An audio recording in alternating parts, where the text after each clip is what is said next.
Doctor ಒಂದ್ಸಲ ಮಗುಗೆ ಹಾಲು ಕುಡ್ಸಕ್ ಸ್ಟಾರ್ಟ್ ಮಾಡಿದ್ರೆ ಎಷ್ಟು ನಿಮಿಷ ಕೊಡಬೇಕು ಅಂತ ಪೇರೆಂಟ್ಸ್ ಕೇಳ್ತಾ ಇರ್ತೀರಾ. ಇದಕ್ಕೆ ಯಾವುದೇ ಫಿಕ್ಸ್ಡ್ ಆನ್ಸರ್ ಅನ್ನೋದು ಇರೋದಿಲ್ಲ. ಒಂದೊಂದು ಬೇಬಿ ಡಿಫ್ರೆಂಟ್ ಆಗಿರುತ್ತೆ. ಕೆಲವೊಂದು ಬೇಬೀಸ್ ಸ್ವಲ್ಪ ಬೇಗ ಕುಡಿಯುತ್ತೆ, 10 to 20 ಮಿನಿಟ್ಸ್ ಕುಡಿಯುತ್ತೆ.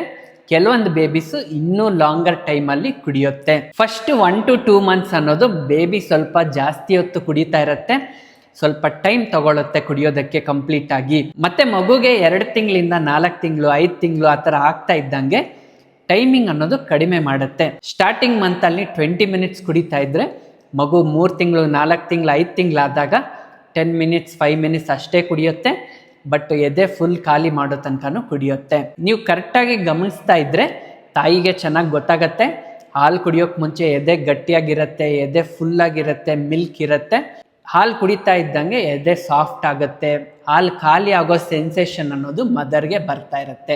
ಮಗು ಎದೆ ಹಾಲು ಕಂಪ್ಲೀಟ್ ಆಗಿ ಕುಡಿದ ಮೇಲೆ ತಂತಾನೆ ಒಂದ್ ಸ್ವಲ್ಪ ರಿಲ್ಯಾಕ್ಸ್ಡ್ ಆಗತ್ತೆ, ಎದೆ ಅನ್ನೋದು ಬಿಡುತ್ತೆ. ಅದಕ್ಕೆ ಹಾಲು ಬರ್ತಾ ಇಲ್ಲ ಅಂತಂದ್ರೆ ಚೀಪೋದಿಲ್ಲ ಮತ್ತೆ ನುಂಗೋದಿಲ್ಲ.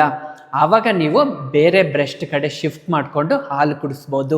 ಈ ಬೇರೆ ಬ್ರೆಸ್ಟ್ ಅಲ್ಲಿ ಎಷ್ಟೊತ್ತು ಹಾಲು ಕುಡಿಯುತ್ತೆ ಅಷ್ಟೊತ್ತು ಕುಡಿಯೋಕ್ಕೆ ಬಿಡಿ. ನೆಕ್ಸ್ಟ್ ಸೈಕಲ್ ಫೀಡ್ ಇದ್ದಾಗ ಬೇರೆ ಬ್ರೆಸ್ಟ್ಗೆ ಫಸ್ಟ್ ಕೊಡಿ, ಆಮೇಲೆ ಈ ಕಡೆ ಬ್ರೆಸ್ಟ್ಗೆ ಅನ್ನೋದು ನೀವು ಕೊಡ್ಬೋದು. ಈ ತರ ಮಾಡೋದ್ರಿಂದ ಮಗುಗೆ 2 ಕಡೆ ಬ್ರೆಸ್ಟ್ ಇಂದ ಹಾಲು ಬರುತ್ತೆ, ಮತ್ತೆ ಮುಂಭಾಗದ ಹಾಲು ಮತ್ತೆ ಹಿಂಭಾಗದ ಹಾಲು ಎರಡನ್ನೂ ಮಗುಗೆ ಸಿಗುತ್ತೆ. ಈ ವಿಡಿಯೋ ಯೂಸ್ ಆಗಿದ್ರೆ ಲೈಕ್ ಮಾಡಿ, ಶೇರ್ ಮಾಡಿ, ಫಾಲೋ ಮಾಡ್ಕೊಳ್ಳಿ.